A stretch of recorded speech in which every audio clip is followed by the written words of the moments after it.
So here you can see that I'm already in a storyline of a Sway document. And now let's see how we can explore the Sway styles and remix options for this content. So if I were to go to design right here, this is the default design which has been applied once I started off with the topic. So what I can do to change the style is to go in the style section.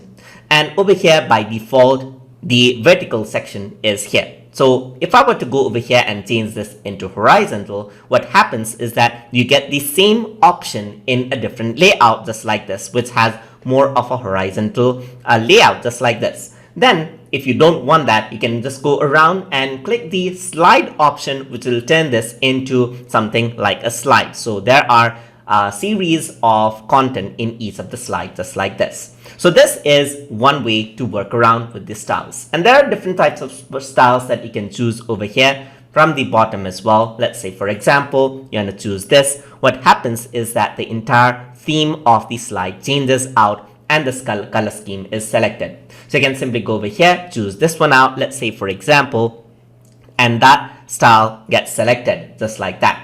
If you were to go over here and select this color scheme, then that color scheme has been applied just like that as well.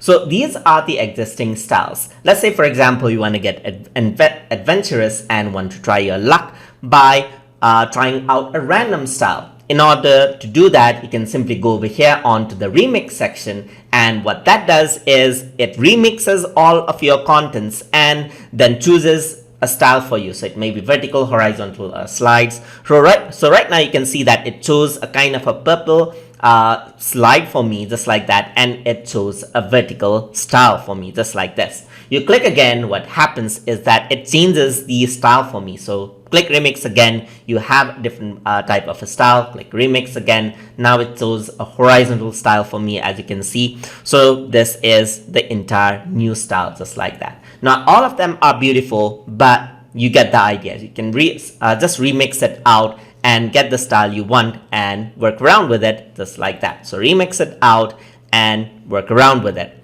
So that is how you can work around with Sway styles and remix options. So hope you guys learned something as always. And as always, please like, comment, share, and subscribe.